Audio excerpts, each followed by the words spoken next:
appreciate each one of the doctors that they played a role because they kept me stable. They kept me with hope. Like I said, they kept me with hope, and they kept me moving forward. Moving forward while getting breast cancer treatment, only to learn she had a second cancer. We meet one patient who is grateful she sought a second opinion.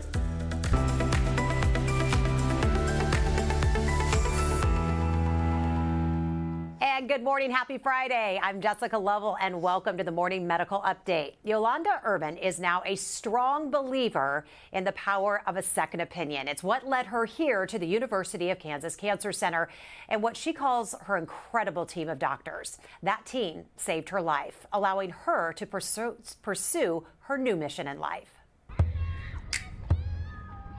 When you ask Yolanda Irvin the reason for sharing her story, it's simple. The Lord directed me and woke me up that morning and said, He's going to give me a platform to give a testimony of my care that I received at this hospital. After 2 years and 2 back-to-back bouts with cancer, Yolanda is back to living and working the job she loves at the front desk of Brookside Charter School. Thank you for calling Brookside Charter. This is Ms. Irvin. How can I help you today? She truly sets the tone. The energy is positive. She always has a beautiful smile on her face. She and her husband, Clyde, a local pastor, are ready to share a list of thank yous a mile long. Dr. Khan, who was my breast cancer doctor, he never made me feel like I didn't have an opportunity to survive. Dr. Wagner, oh my God, she made me laugh. And so when you're going through cancer, sometimes you don't feel like you can laugh. The doctors, the nurses, the staff, and even down to the custodians that would come in and clean the room, they were all awesome. And Dr. Casapouls was one of my favorites. Dr. Kasi was very professional, but he was very touchable too. They kept me with hope, and they kept me moving forward. It took her a while to reach her beloved team at the Cancer Center.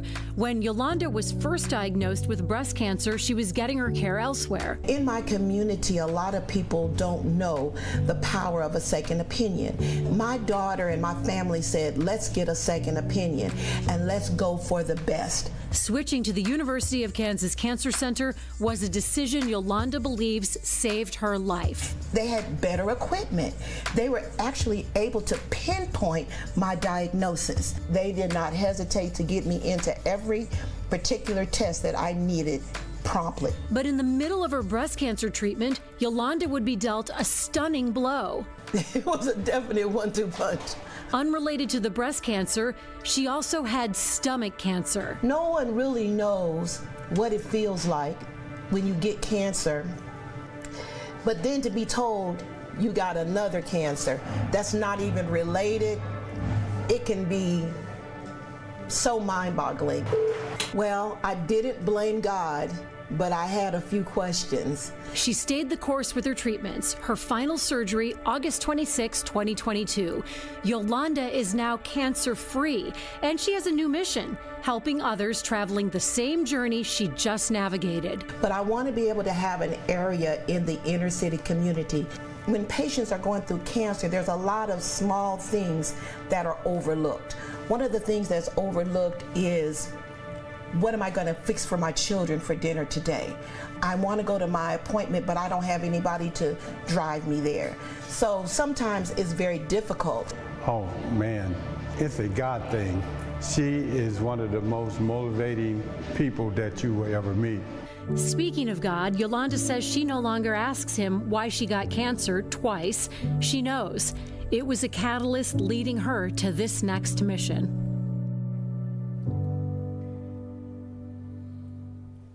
Miss Yolanda, how are you today?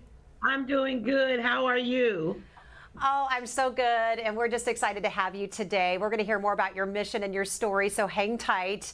I know you have a lot of great things to say about your providers here, and we got 2 of them with us. Dr. Mazen Alkas-Pools, he is a surgical oncologist focused on the GI system, and in this case, it was Yolanda's stomach cancer, so we're going to talk about that. Okay. Okay, and then Dr. Jamie Wagner, breast surgeon, who helped treat Yolanda's breast cancer. I know she's very excited to see you both, and I know you guys feel the same, right? Oh, yeah, absolutely. Yeah. Hi. Hi.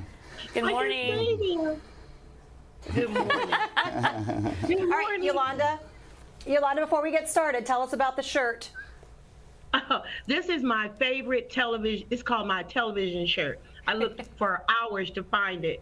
I wore it when I was on Wheel of Fortune. I wore it when I went to Price is Right. This is my television shirt. So they asked me what I was going to wear today, I had no problem telling them what I was going to wear today. All right, 3 times a charm. Okay, so we're coming right behind the Price is Right. Right behind. I'll take that. Pat Sajak. Okay, we'll do our best. We're happy to be with you today, and you look gorgeous. Most importantly, though, besides that shirt, Yolanda, you're now cancer-free. Take us back. Yes. How did you feel, though, when you were first diagnosed with cancer, when you first heard the C word? The first thing I thought was, and I'm going to be honest with you, first thing I thought is I'm going to die. And then the next thing I thought was I'm going to live. I'm writing a book entitled The Cancer Draft. And I was raised in Anchorage, Alaska. And when I was there, on our TV screen when I was a little girl, there was a little number up in the corner of the TV screen.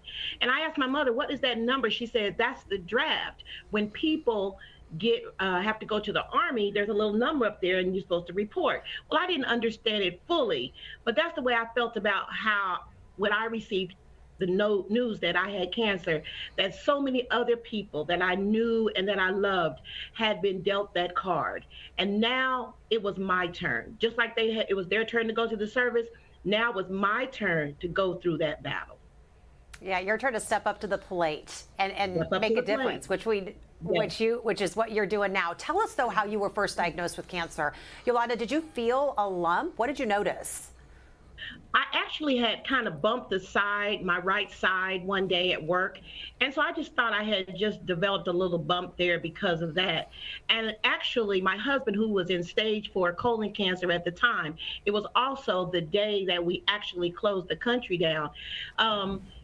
COVID made it difficult for me to go to the doctor for my regular mammogram. So I just did not go. And I waited that whole year and took care of my husband and just stayed in with COVID. But I noticed that it didn't go away. So the next opportunity that came up for me to go to have my breast exam, I went in. And then I didn't have any question when they said, we noticed something in your right breast.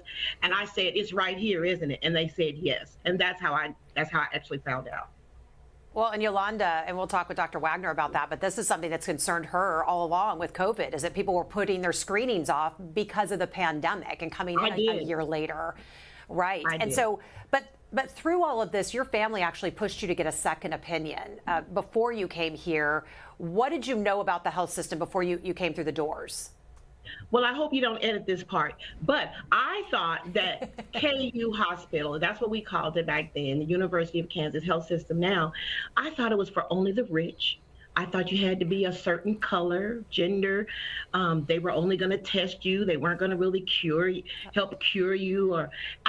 My community just didn't think that this hospital was attainable or that we could get a second opinion.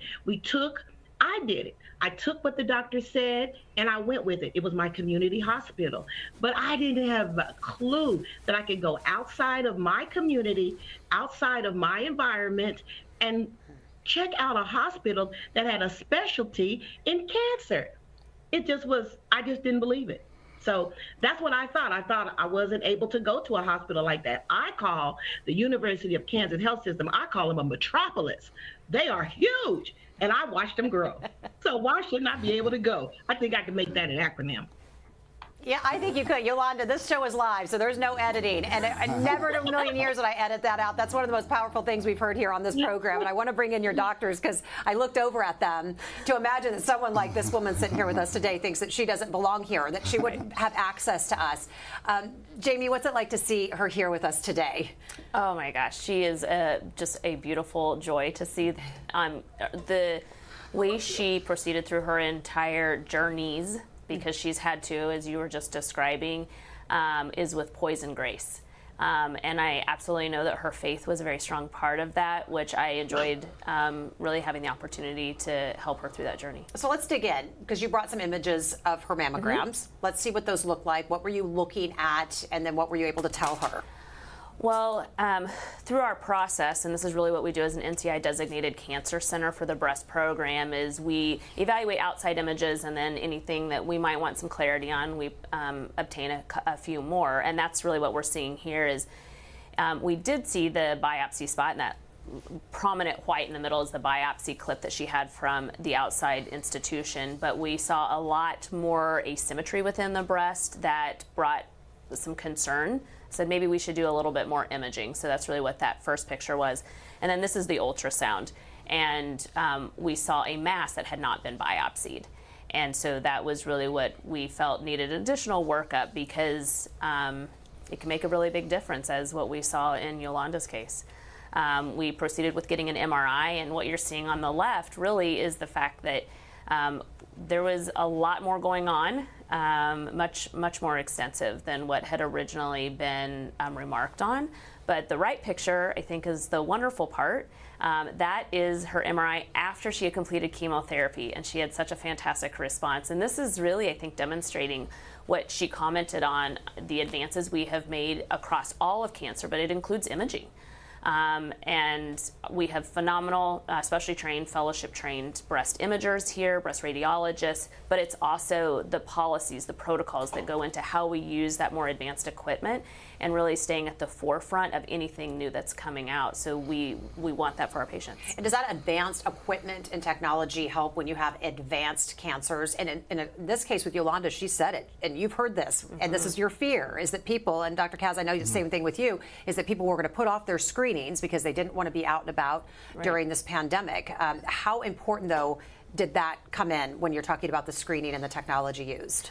Well, just for all patients, advanced cancer or early stage breast cancer, the advances that we have made in imaging continue to play a part. We recognize now that dense breast tissue is something that we really need to be evaluating on patients, and the broadening of the modalities that we have available in breast imaging allows us to look differently at the breast and the breast tissue to identify and meaningful cancer.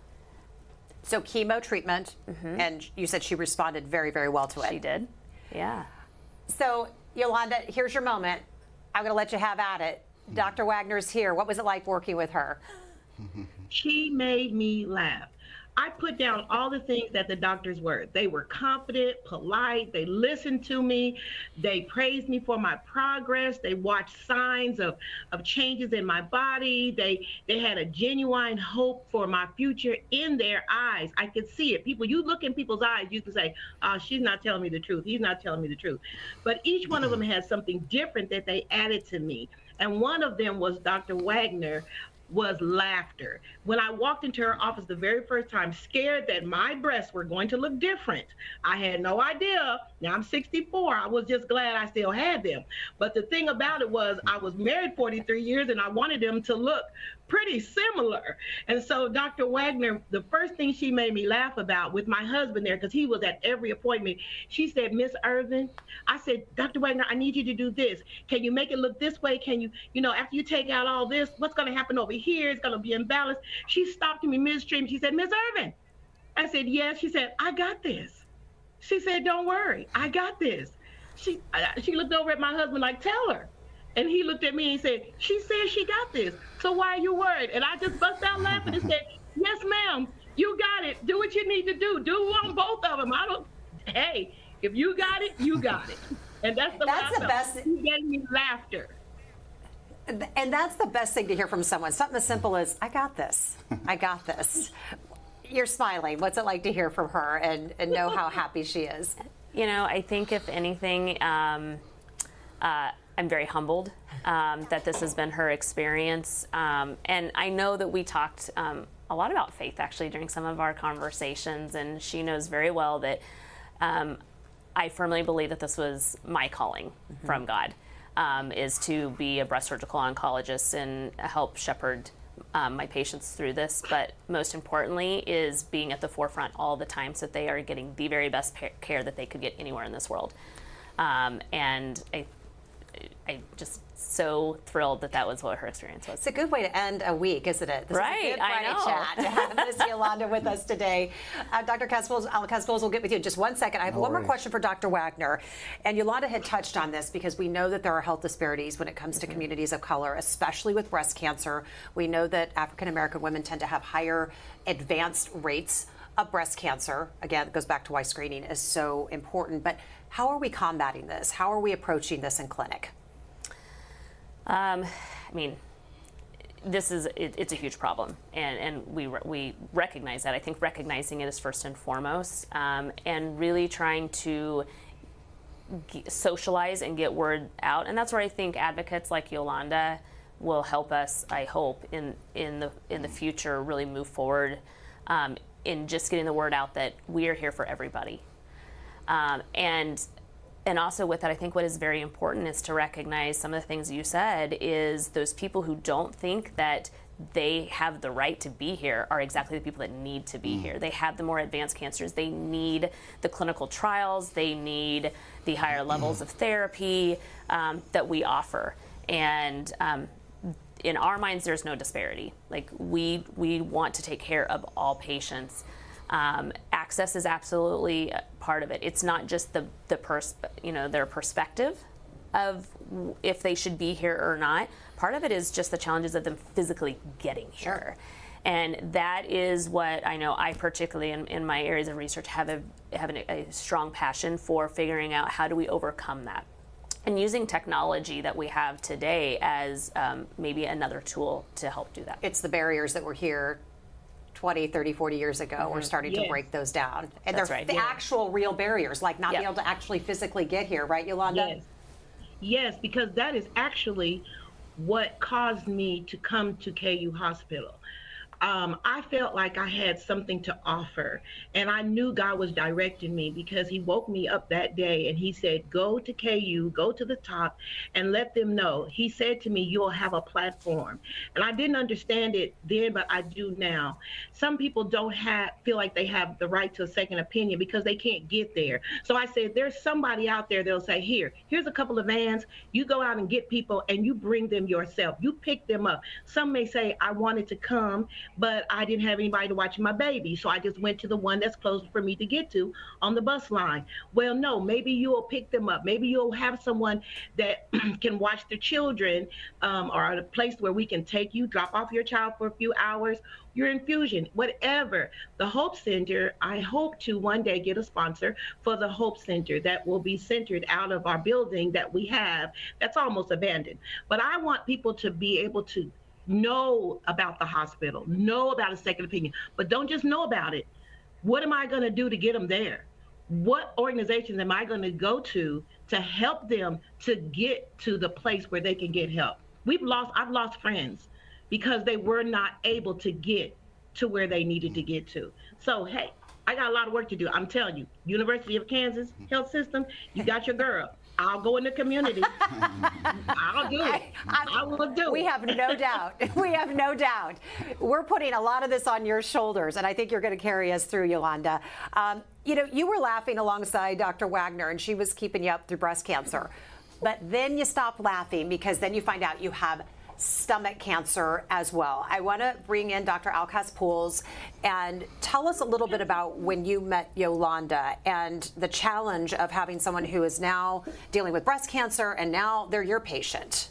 Yeah, I mean, her situation was very unique. It was interesting, actually. She had some bleeding that was noted, and it turns out she had a cancer of the stomach. Now, the interesting thing about her situation is that she didn't have the typical stomach cancer. She had a rare type of stomach cancer. It's actually a cancer that can start in any part of the GI tract. It just turns out that it began in the stomach for her.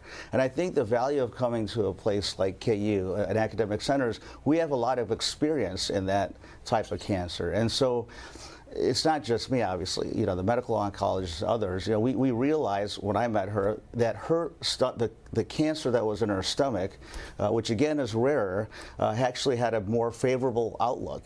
It was easier to treat because it was in its earliest phases, and it's not as aggressive as the other stomach cancer. Which so is it worked kind to of, her benefit and to your benefit in treatment. Yes. So knowing what we knew about her cancer, which is called a GIST, which is gastrointestinal stromal tumor, what we knew about that told us that we should focus more on her breast cancer at the time than the other cancer. It's not that we couldn't treat the other cancer. We could. We have medications to treat her with. But in terms of the surgery part of it, we realized, or even the chemotherapy part, we realized that type of cancer trumped what she had, which was more favorable. So you have to make a decision, like which one are we going to focus on first? Yeah. So not often do we see the breast oncologist teaming up with the GI oncologist and talking and communicating with each other. What was that like to collaborate and to figure out the best route? Yeah, I mean, we communicated, a lot of it was done actually through email, but yeah, I mean, we just discussed this, and I think we both knew, because Dr. Wagner has experience in the GI cancer that she had as well. So we knew what path needed to be taken. So once she had finished sort of the breast part of it, the breast cancer part, that's when I became involved, and I removed the cancer that was in her stomach. And actually, it turns out, again, typical stomach cancer is 8 times more common than what she had. But it turns out that even the surgical approach to this more rare cancer is easier. You don't have to remove as much stomach. It's not as elaborate as an operation.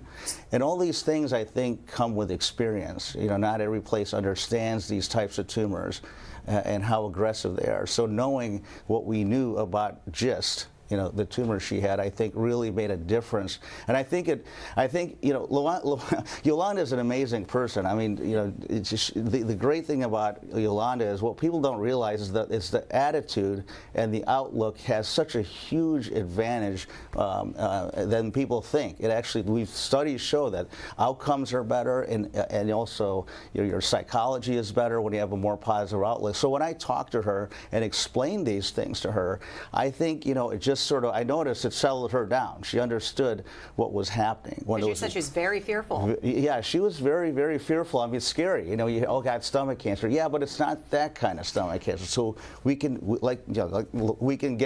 this. Just like Dr. Wagner said, although I didn't use those words, but I basically said we can do this. We just have to take our time, take a step back, and move forward.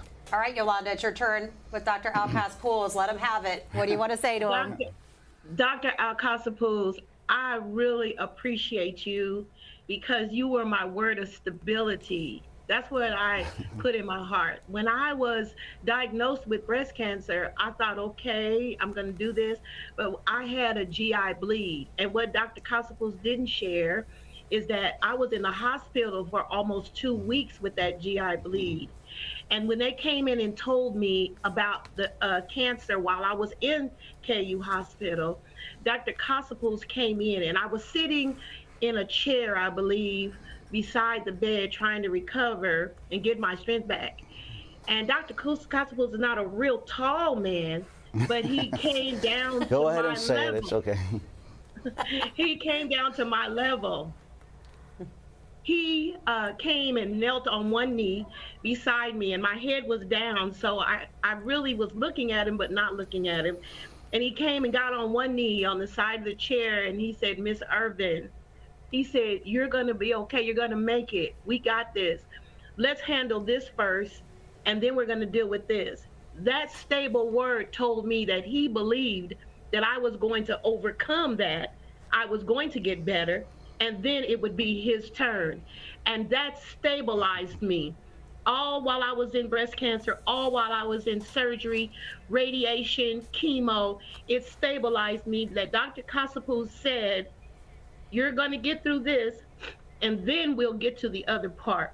So he stabilized me. He told me each area that I was going to go through and what he was going to do. He drew the picture on my board in my room, and everyone that came in my room to visit me, and this was even during COVID, I pointed to the picture.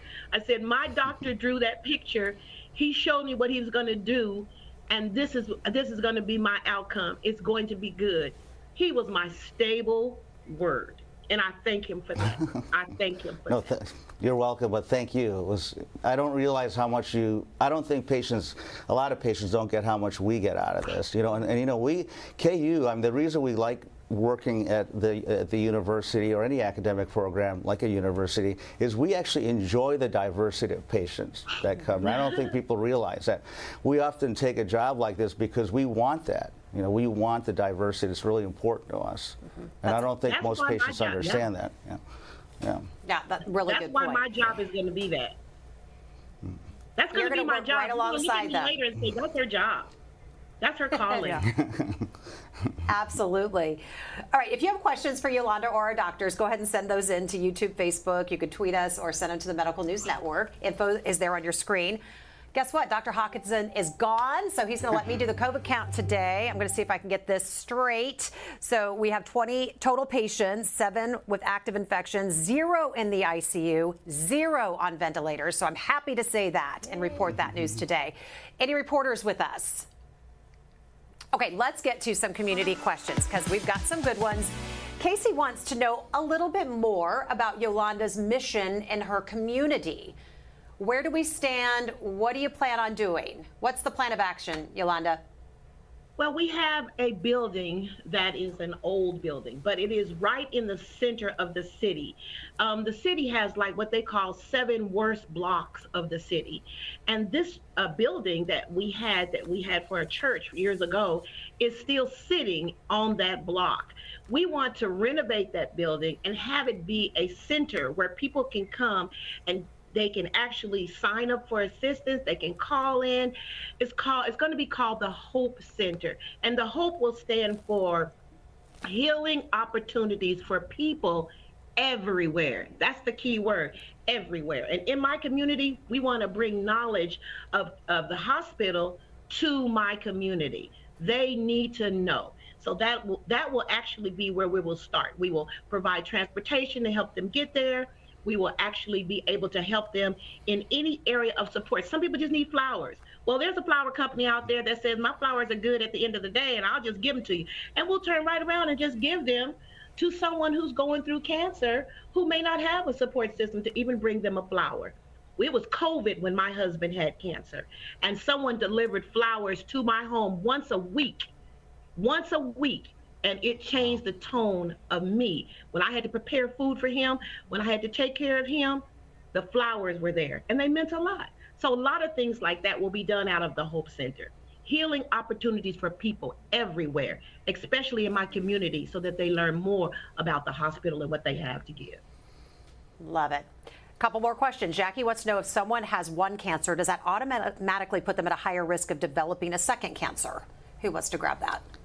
The answer is yes. It does. If we've had patients that have had like 4 or 5 cancers, and even more. And, if you can get them through all of it, they can live long lives. But the answer is yes. It does. Your chance of having another cancer does increase, and that's been shown. Yeah. Rick wants to know what's the follow-up care for Yolanda, Dr. Wagner. So she is still actually within her first 5 years, so she has quite routine follow-up with from the breast cancer side with myself and Dr. Khan from the breast medical oncology side of things. Because she was fortunately able to preserve her breast as a result of her treatment, she continues screening mammograms. I get this question a lot, is after you have that first mammogram after your cancer treatment, do I need more mammograms? Do I need them more frequent? Do I need to have MRIs all the time? And you don't. We take each person and tailor it to them. Sometimes it's their cancer, sometimes it is their age at diagnosis, sometimes it's their breast density. All of that needs to be taken into consideration. But in general, once you get through your cancer treatment, you just go back to annual screening mammograms. And then whatever supplemental screening, whether it be ultrasound or MRI, that should be coupled with that, we also make sure that they're on that right timeline. Dr. Wagner, I'm going to stick with you right now. What do you want the takeaway from today's conversation to be? One, Yolanda's mission is amazing, her heart and passion. But what she's actually bringing up is something that I equally have a passion for, is we are here for everyone.